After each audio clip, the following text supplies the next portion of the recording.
करते हैं। तो आपको समझ में नहीं आ रहा कि एकमात्र भगवान श्री हरि ही हमारे दुख का निवारण कर सकते हैं।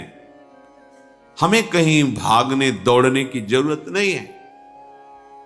साधु समागम इसलिए किया जाता है कि हृदय पवित्र हो जाए, पवित्र हृदय की पहचान बुद्धि में विवेक का प्रादुर्भाव हो जाए और विवेक से मोह का नाश करके हम निरंतर प्रभु के प्रेम में डूबे, भजन में डूबे।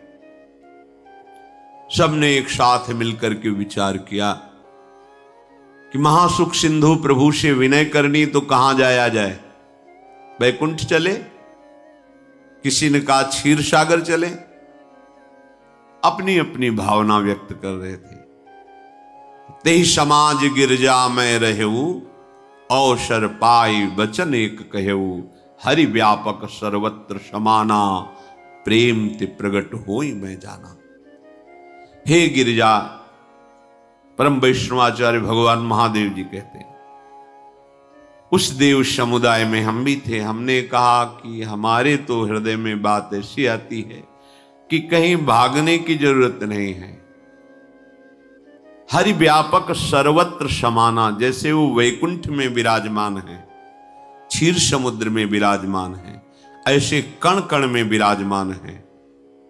बस तुम प्रेम से पुकारो, जहां पुकारोगे वहीं प्रभु प्रकट हो जाएंगे।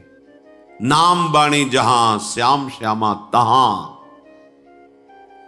नाम बाणी निकट, श्याम श्यामा प्रगट। सिद्ध सिद्धांत है, भटकने की जरूरत नहीं।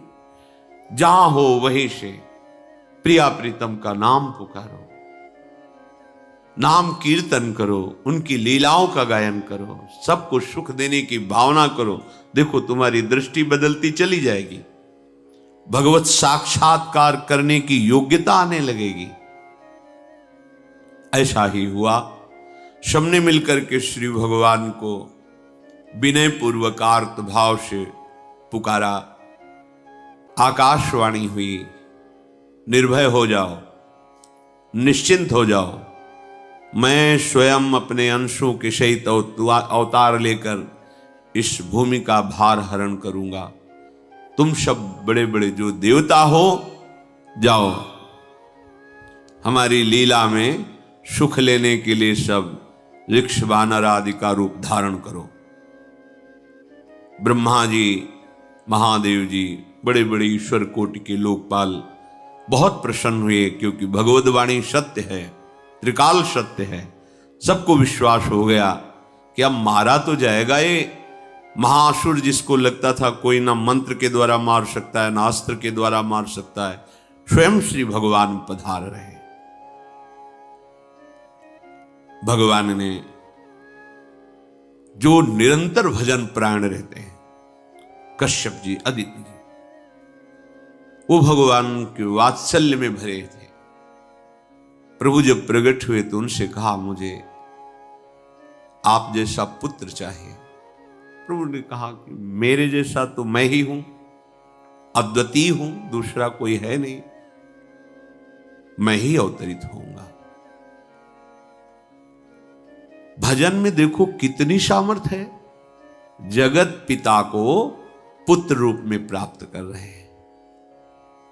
वही चक्रवर्ती सम्राट अवधपुरी के नरेश महाराज दशरथ जी के रूप में, जिनके महामहिम अद्भुत सौभाग्य प्राप्त करने वाली 3 ये रानियां, श्री कौशल्या जी, श्री कैकेयी जी, श्री सुमित्रा जी, भगवान वशिष्ठ जी इनके गुरुदेव हैं। प्रायः बड़े बड़े महान जो राज्य पालक रहे, उनके ऊपर, राजा के ऊपर महाराजा विराजमान रहे। ऊपर से स्वर्गलोक आदि लोकों से भी यह शिक्षा मिली है।